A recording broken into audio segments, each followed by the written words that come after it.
Hello, I'm Ben Borland, the Scottish editor of the Daily Express. I'm here with my colleague Douglas Dickie, who's the content editor, and we're here to reflect on quite a big night of politics on both sides of the border.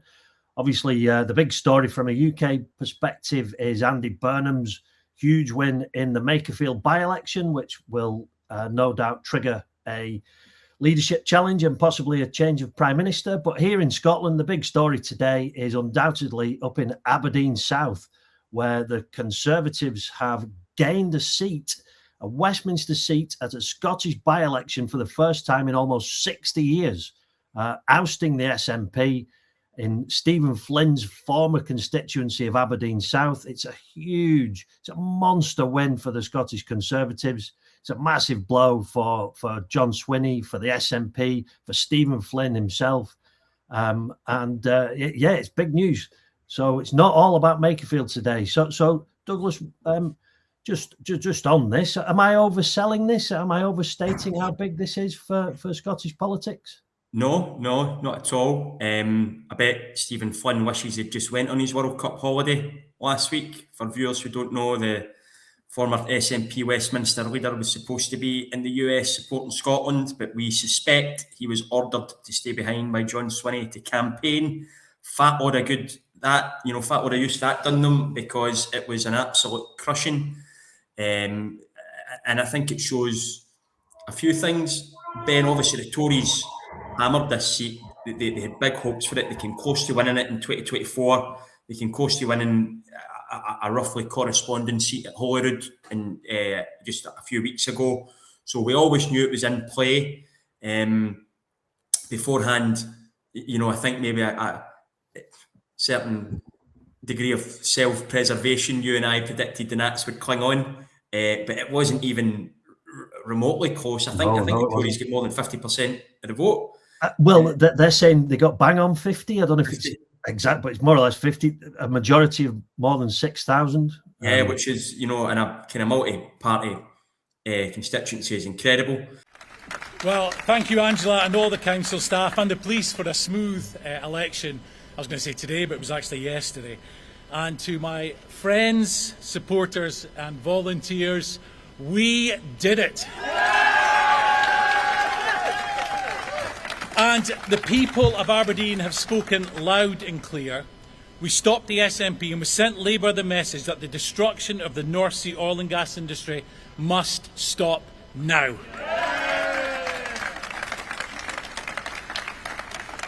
And to everyone in Aberdeen that put their trust in me, thank you. I share your anger, I share your frustration, and I share your fears for the future. And I promise that I will be a strong voice for this city, standing up for you, your families and your livelihoods against short-sighted policies. Now, we said at the start of this campaign that it is a referendum on the oil and gas industry, and the people of Aberdeen have gave a resounding answer that we back the oil and gas industry. And I'm lucky enough to have not just one leader, but two fantastic leaders in Russell Finlay and Kemi Badenoch. I have received a huge amount of support for Russell. He's backed me 100%. And in Kemi, a big part of this election victory belongs to Kemi. One of her first visits when she became Conservative leader was to Aberdeen. And when she was on that flight, a fellow passenger approached her and pleaded for her to save Aberdeen and the oil and gas industry. Now, she understands that we need North Sea for our prosperity and the energy security, and our commitment to my campaign and the people of Aberdeen has been nothing short of exceptional. And what has been made clear here tonight is that the Labour and the SNP governments must act to end the willful destruction of the energy industry. Now, I would also like to thank my superb campaign team, ably led by my agent, James Tweedy, as well as the excellent Mark McInnes and Alexander Burnett. We had a strategy and a plan, and they executed that plan with military precision. And I've been truly humbled during this campaign by the number of friends and volunteers that have came out and helped to knock the thousands of doors that we have visited or delivered the mountain of leaflets. And I'm proud to be part of the Conservative value, a family that extends to all parts of the United Kingdom. And I would also like to thank all those voters who maybe are not natural Conservatives, but who have lent their vote to me today. I know they've put their trust in me, and I will repay that trust. I also want to thank, I'm almost at the end, my family, especially my mum and dad, June and Dougie, who are my greatest supporters and also my fiercest critics. And I also thank my fiancée Diane, where is she? She's there, for her total support. She never complains when our weekend plans are cancelled, and I know she's with me every step of the way. But now the work begins. So thank you again to the people of Aberdeen. I promise that I won't let you down. Thank you. And what they had done, a few things I think have led to this. They were very good at hammering home the oil and gas message. You know, Kemi Badenoch came up here and effectively made it a referendum on oil and gas and the future of the industry. Obviously, Aberdeen, the North East of Scotland in general, is heavily reliant. And I think that's why this result is so important for the whole of the UK, because, you know, it's an industry that's so important to the whole of the UK. We have to import too much energy as it is. We need to start producing our own energy. And I think that's a message from voters that they want to see, you know, that we're not ready for net zero just yet, perhaps ever, who knows. And the second thing is Operation Branchform in the background. I don't think there's any doubt. Again, for those who don't know, this was a police probe into the SNP finances, which will finally culminate next week when SNP Chief Executive Peter Murrell is sentenced for embezzling over £400,000 from the party over a period that roughly coincided with his marriage to Nicola Sturgeon, who was party leader for part of that time. There's no doubt at all that, you know, voters see that and think, can the SNP be trusted? I know they've tried to kind of play it down, but I don't think there can be any doubt that that's been in the back of voters' minds. And the third thing, Ben, and I'm going to ask you what you think of this, I think it's a massive personal vote of confidence in Kemi Badenoch, who's been up in Aberdeen a lot over the past few months. I think she's improved immeasurably in the past 2 years as leader of the opposition in the past 18 months. And I think it's a vote of confidence in her. I mean, she's really impressing right now, isn't she? Big win here. What's your reaction? I'm delighted. I'm absolutely delighted to have a new Conservative MP, Douglas Lumsdem, a fantastic candidate, knows Aberdeen inside out, worked in the oil and gas sector, which was what the referendum was about. We said that this by-election should be a referendum on oil and gas, and Aberdeen sent a message to the SNP in Holyrood and to Labour in Westminster that they will not be ignored. You say it's a referendum on oil and gas, but you've won yourself an extra MP here, but you still don't have the numbers to make any real impact, do you? Well, actually, I think a lot of people are going to be thinking again, because if they know that this is what people in Aberdeen are thinking, they'll be thinking about the next election. Right now, we have a problem with national security. The Defence Secretary has resigned. Energy security is part of our national security, and Aberdeen is absolutely critical for energy security. We need to drill our own oil and gas in the North Sea, rather than import it from Norway, who are drilling in the same North Sea, or worse, from Russia, which is something that is happening right now. I think it is absolutely critical that we show that we care about national security, we care about energy, and we care about the defence of our country, and of course, people's jobs. You may have had a big win here, but you had a pretty terrible result down in Makerfield. After that result, do you think Andy Burnham is now set for Downing Street? The Makerfield by-election was about one man's job. The by-election in Aberdeen South was about thousands of jobs across the country. So that one man, Andy Burnham, is now wanting to be Prime Minister. We don't know what his agenda for the country is. We only know what his agenda for the Labour Party is. I think the first thing he needs to do is start looking at how we fund our defence. There is a crisis now where the Defence Secretary has said we are not safe and we're not able to look after our troops. That's the first thing that he needs to do. Do you think a months-long Labour leadership election is the right thing for the country right now? Well, every minute that Labour is focusing on its own issues is a minute extra that we are not defended. It's time that the Labour Party got a grip. It's not just about the leadership. The backbenchers too have a problem. That's why they are in this mess. They're not really the Labour Party anymore. They're the welfare party. That's all they care about. Great. Thank you. She is, yeah, I would agree with that. I think it's also a vote of confidence in Russell Findlay. I mean, it seems strange to say this, given that the SNP just won a 5th term of office, but that victory was so soft. I mean, it really was. I mean, it was very disappointing for a lot of pro-UK voters. For the pro-UK majority in Scotland, it's very disappointing. But it's a wafer-thin mandate to govern. John Swinney's got the smallest number of MSPs of any Scottish government since Alex Salmond's minority in 2007. And yeah, I think this is why we've not seen Russell Findlay resign, despite losing lots of MSPs. That there are other factors at play here. Russell Findlay's doing a good job. Kemi Badenoch's doing a great job. I think she's really becoming quite popular in Scotland, and yeah, the SNP today are trying to paint this as a tactical voting victory, whereas actually, if Reform hadn't come along and split the pro-UK vote, we probably wouldn't have an SNP government to start with. So actually, tactical voting may have played a part last night, but I think it's more to do with actually it's a rebalance. This is where the constituency truly is.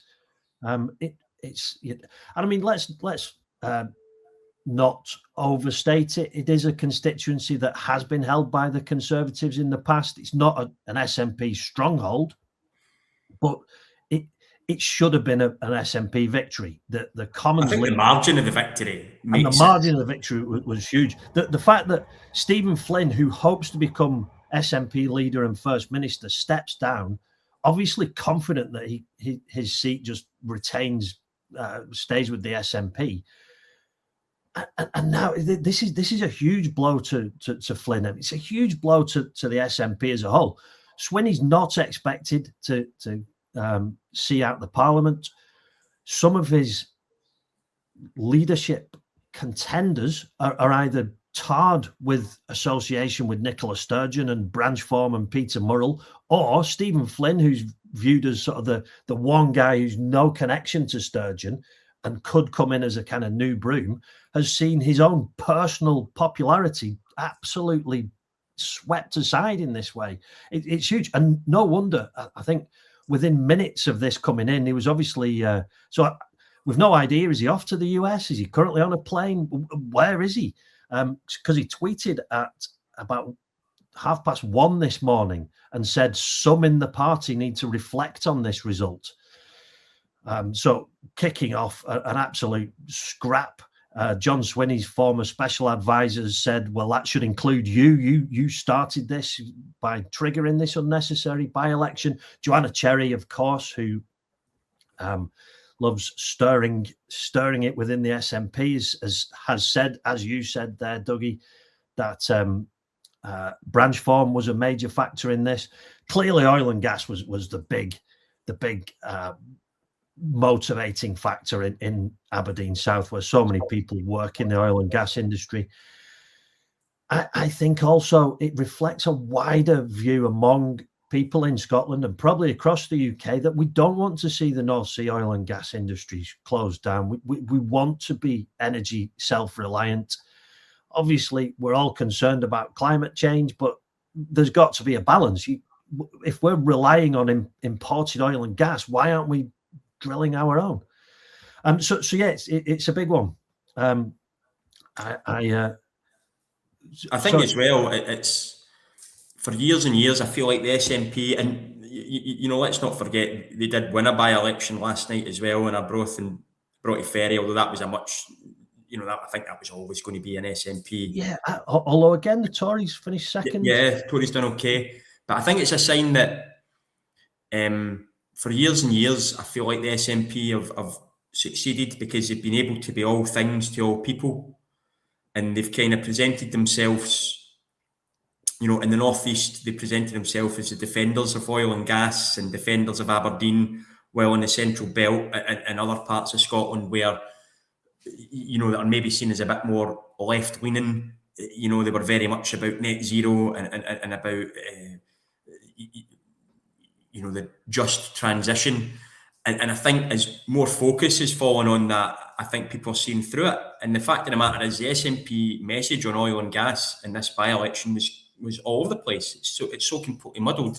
They continue to have a presumption against new oil and gas fields and yet pretend to be on the side of the workers up there.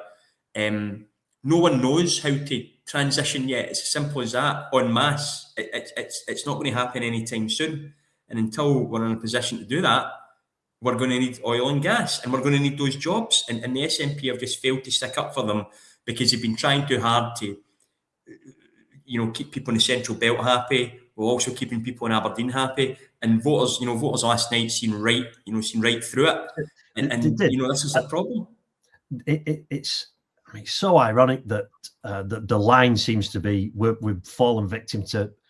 I saw one nationalist commentator say that it was far right tactical voting, So this line that it's tactical voting, it's so ironic given that the SNP themselves benefit from tactical voting because their pals in the Scottish Greens don't stand in all the Holyrood constituencies. They did stand. I mean, I'm amazed that the Greens got almost 1,000 votes in Aberdeen South, given the area's sort of reliance on the oil and gas industry. But there you go. It was refreshing to see the Greens actually stand in an election against the SNP for once. But the SNP have also, no one in Scotland, or in fact, no one in the UK has probably benefited more from the rise of reform than the SNP, because it's taken votes away from Labour and it's taken votes away from the Tories. Yeah. So, and John Swinney's talked up reform more than anyone else. I mean, regardless of what John Swinney, Stephen Flynn, etc. might tell you, they love reform because they see that as a way of splitting the pro-UK vote. And as you said earlier, they won the election.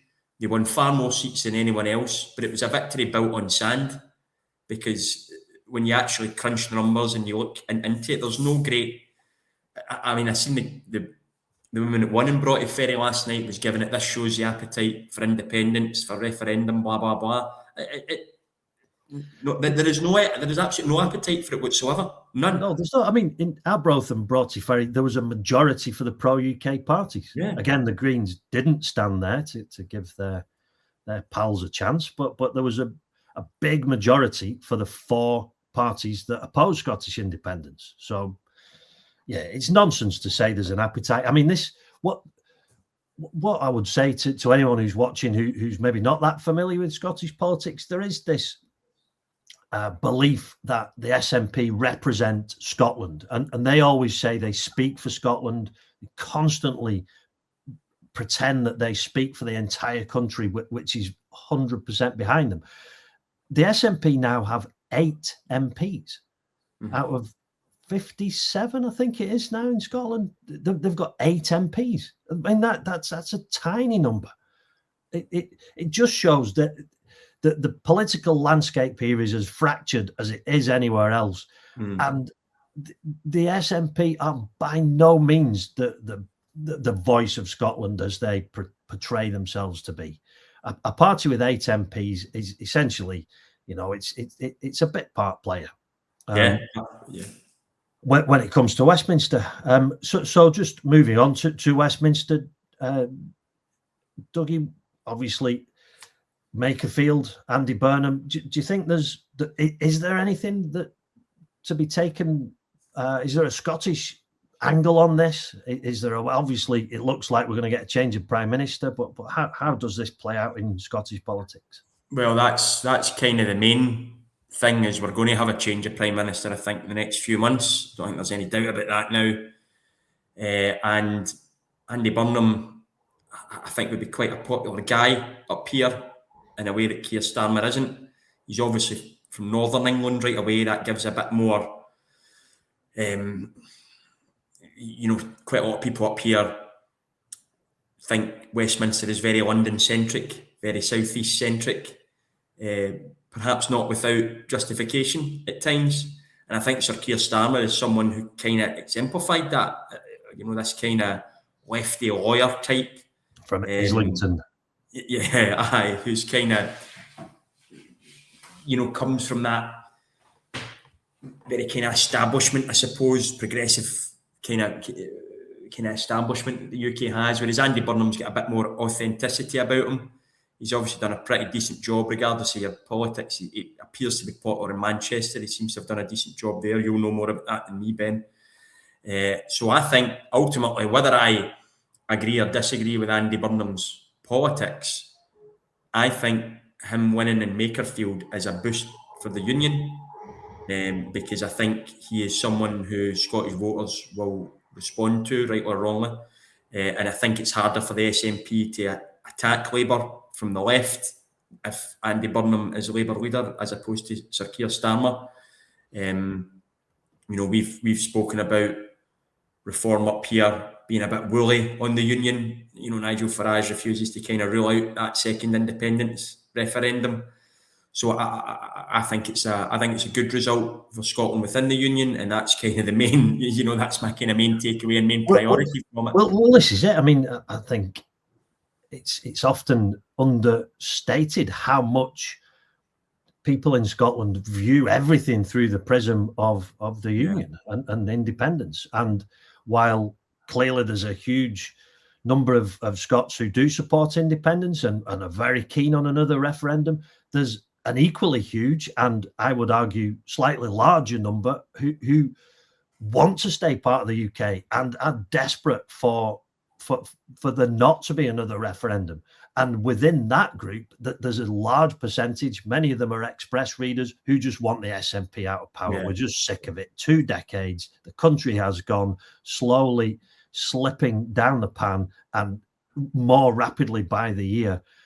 And anything that damages the SNP is good for that large number of voters. So yeah, while, I mean, I would disagree that Andy Burnham is this kind of political messiah and this great political genius, but hey, look, if it weakens the SNP, then I'm all for it. Absolutely, and I think it will. I think it does.